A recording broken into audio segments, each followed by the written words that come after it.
Thermal expansion of solids and liquids. In this lecture, we will explore the fundamental concept of thermal expansion and its microscopic origins. We will define the coefficients for linear, area, and volume expansion, and see how these relate to one another in isotropic solids. We will also examine the unusual behavior of water and its importance to the environment. Finally, we will look at engineering applications and solve practical examples involving railroad tracks and electrical components to see how these principles are applied in the real world. Thermal expansion is the tendency of matter to change its shape, area, and volume in response to a change in temperature. Specifically, as temperature increases, the volume of a substance typically increases. This physical property is the operating principle behind liquid thermometers, where a liquid expands up a narrow tube as it gets warmer. In engineering, we must account for these dimensional changes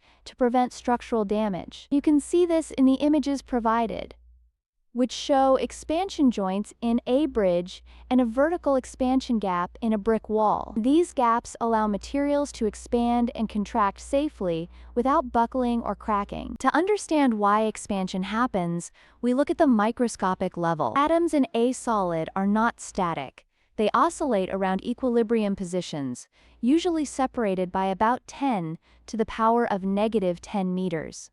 As the temperature rises, these atoms vibrate more vigorously with greater amplitudes. Because the potential energy curve that describes the interaction between atoms is asymmetrical, the atoms spend more time further apart than closer together. Consequently, the average separation between the atoms increases, leading to the macroscopic expansion of the entire object. For relatively small changes in temperature, the change in length of an object is directly proportional to its initial length and the change in temperature. We define the average coefficient of linear expansion, represented by the Greek letter alpha, as the fractional change in length per degree of temperature change. This relationship can be expressed as the change in length equals the coefficient of linear expansion times the initial length times the change in temperature. We can also calculate the final length by adding this change to the initial length.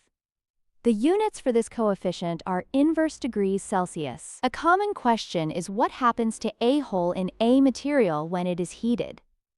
It is helpful to think of thermal expansion as a photographic enlargement. When an object expands, every linear dimension increases, including the radius of any holes or cavities. The diagram of the washer shows that as it is heated from an initial temperature to a higher final temperature, both the inner radius and the outer radius increase. In fact, a cavity expands exactly as if it were filled with the material itself. If you have a hole in a metal plate, that hole gets larger as the plate gets hotter. Just as length changes, the surface area and volume of an object also change with temperature. The change in volume is equal to the average coefficient of volume expansion, represented by the Greek letter beta, times the initial volume times the change in temperature. For solids that expand the same amount in all directions, known as isotropic solids, there is a simple relationship between the coefficients. The volume expansion coefficient is exactly 3 times the linear expansion coefficient. Similarly, the change in area is equal to 2 times the linear coefficient times the initial area times the change in temperature. Thermal expansion coefficients vary significantly between materials. Generally, liquids have volume expansion coefficients about 10 times greater than those of solids.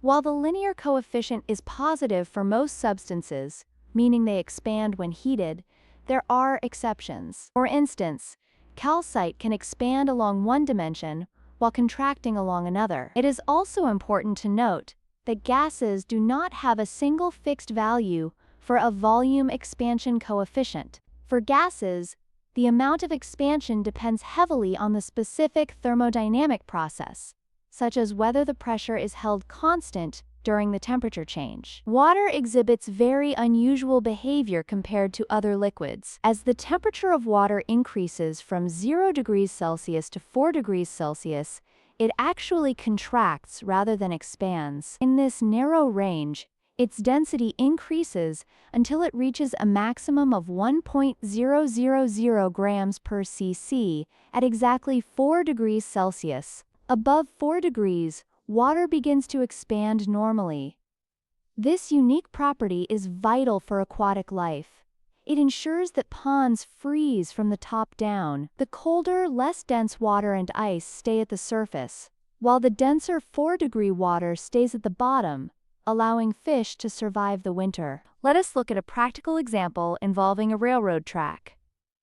Suppose we have a steel track that is 30 meters long at 0 degrees Celsius. If the temperature rises to 40 degrees Celsius, we use the linear expansion formula to find the change. By multiplying the linear expansion coefficient for steel, which is 11 times 10 to the power of -6, by the initial length and the 40-degree temperature change, we find an increase of 0.013 meters, or 1.3 centimeters. The final length becomes 30.013 meters. Without expansion gaps, this small change would create enough thermal stress to bend the rails. In this second example, we examine a potential electrical short circuit. A steel bolt and a brass bolt are separated by a tiny gap of 5 micrometers at 27 degrees Celsius.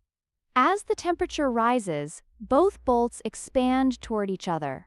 To find when they touch, we set the sum of their individual changes in length equal to the initial gap distance. Using the known coefficients for brass and steel, along with their lengths, we calculate a required temperature change of 7.4 degrees Celsius. By adding this to the starting temperature, we find the bolts will touch and cause a short circuit at 34 degrees Celsius. To summarize, thermal expansion is a macroscopic result of increased atomic vibrations and the asymmetrical nature of atomic potential energy. We use specific formulas to calculate linear and volume expansion, noting that for isotropic solids, the volume coefficient is 3 times the linear coefficient. We also highlighted the unique density curve of water, which is essential for maintaining aquatic ecosystems. Understanding these principles is critical in engineering to ensure that structures like bridges and electronic devices can withstand temperature fluctuations without failing or malfunctioning. To conclude, consider these review questions.